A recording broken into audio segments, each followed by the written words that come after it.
Good morning student. आज हम व्याकरण में विभक्ति और कारक रचना पढ़ेंगे।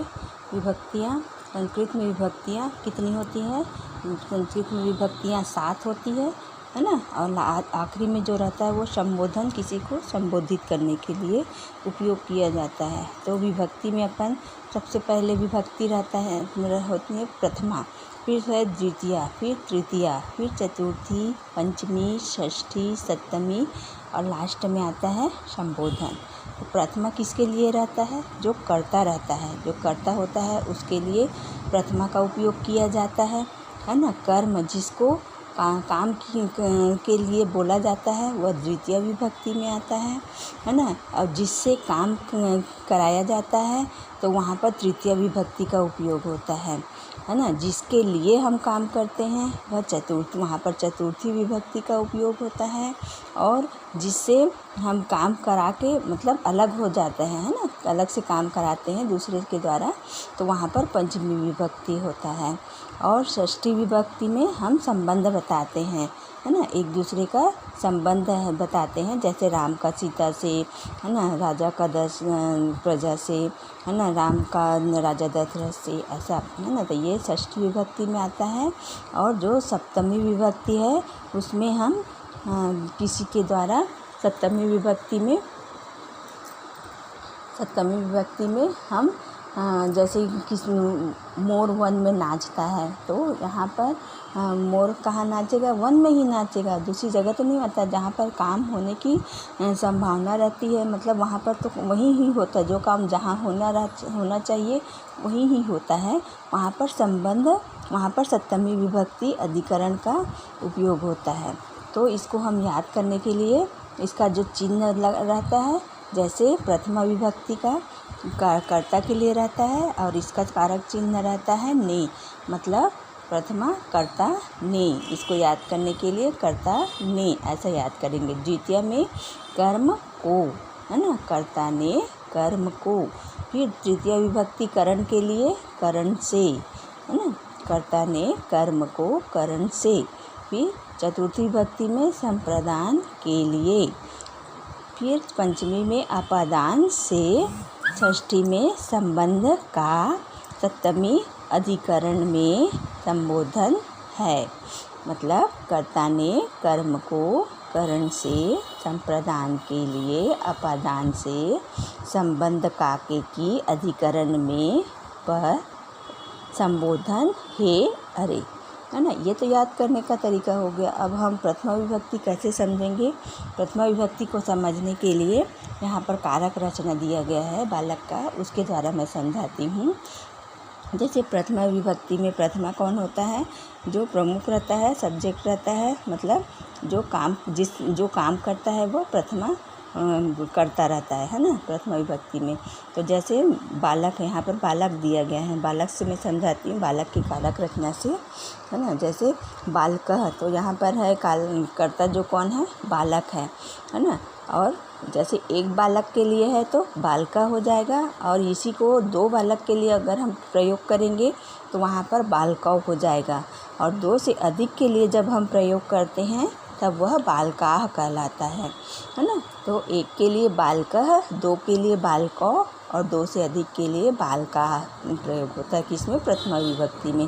द्वितीय विभक्ति में ये इसी शब्द को बालक को ऐसा लिखा है, किसी शब्द बनाते हैं या वाक्य बनाते हैं, बालक को गेंद दो या बालक को पैसे दो, ऐसे। तो बालक को के लिए बालकम शब्द इस्तेमाल करते हैं ना। संस्कृत में बालकम शब्द वहाँ पर प्रयोग करेंगे। तो बालकम में एक बालक रहेगा तो बालकम करेंगे, और 2 बालक है तो बालको, और 2 से अधिक बालक है तो वहाँ पर बालकान शब्द का प्रयोग करेंगे। फिर तृतीय विभक्ति आता है। तृतीय विभक्ति में बालक से, है ना, तो बालक से काम करवाना है तो वहाँ पर बालक से के लिए बालकेन शब्द उपयोग करते हैं, वहाँ पर प्रयोग करेंगे बालकेन शब्द का। और यहाँ पर बालकेन शब्द एक के लिए रहेगा और 2 बालक के लिए रहेगा तो वहाँ पर आ जाता है बालकाभ्याम, है ना। 2 बालक से काम करवाना है तो बालकाभ्याम, और 2 से अधिक बालक से काम कराना है तो वहाँ पर बालकैः है ना, अधिक है तो बालकई है। और उसके बाद फिर चतुर्थी विभक्ति देखो, चतुर्थी विभक्ति में बालक के लिए, है ना, बालक के लिए शब्द के लिए बालकाय शब्द जोड़ते हैं। बालक के साथ बालकाय, संस्कृत में बालकाय शब्द जोड़ेंगे बालक के लिए। और ये एक बालक के लिए हो गया, और 2 बालक के लिए बालकाभ्याम, है ना। तो 2 बालकों के लिए हमको शब्द जोड़ना है, तो वहाँ पर जब वाक्य बनाएंगे तो वहाँ पर बालकाभ्याम शब्द का प्रयोग करेंगे, और 2 से अधिक के लिए बालकेभ्यः शब्द का प्रयोग करेंगे। फिर पंचमी आता है, पंचमी में बालक से के लिए बालकात शब्द प्रयोग करेंगे। वहाँ पर जैसे बालक से अगर कोई वाक्य बन रहा है तो बालक से के लिए बालकात, एक बालक के लिए है तो बालकात, और 1 से 2 बालक के लिए है तो बालकाभ्यम, और 2 से अधिक के लिए है तो बालकेभ्यः वाक्य का प्रयोग करते हैं। फिर षष्ठी आता है, षष्ठी में बालक का, है ना, तो यहाँ पर षष्ठी में बालक का प्रयोग करते हैं। बालक का के लिए संस्कृत वर्ड हो जाता है बालकस्य, बालक में आदर्श यह जोड़ देते हैं, है ना। तो बालकस्य हमेशा षष्ठी में कोई भी हो, चाहे बालकस्य, यहाँ पर बालक है तो बालकस्य हो जाएगा, अगर पुस्तक रहेगा तो पुस्तकस्य हो जाता है, और अगर मुनि है तो मुनिष्य हो जाता है। तो लास्ट में षष्ठी में हमेशा आदर्श यह जुड़ता है, जो भी करता रहेगा उसके लास्ट में आदर्श यह जुड़ता है। तो एक बालक का है तो बालकस्य, 2 बालक के लिए है तो बालकयोः हो जाएगा, है ना। 2 बालकों को ऐसा वाक्य आता है तो बालकयोः का प्रयोग करते हैं। और 2 से अधिक बालकों का हम वहाँ जहाँ पर वाक्य बनाते हैं वहाँ पर बाल का नाम शब्द संस्कृत वर्ड का प्रयोग करते हैं, है ना। बाल का नाम मतलब 2 से अधिक बालकों का वहाँ पर वाक्य बना है।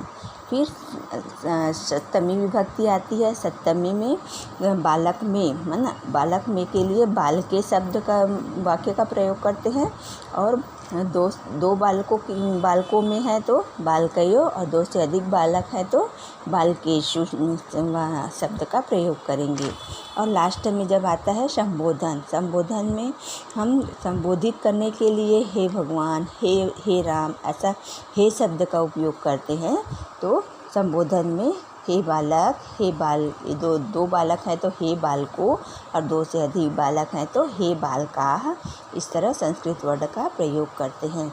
इस तरह कारक रचना को समझते हुए याद करोगे, और एक जहाँ पर बालक की कारक रचना से मैं समझाई हूँ, इसी तरह बालक और पुस्तक का भी कारक रचना मैं भेजूँगी आपको, उसको आप व्याकरण कापी में लिखोगे, है ना, और समझोगे। Okay, thank you.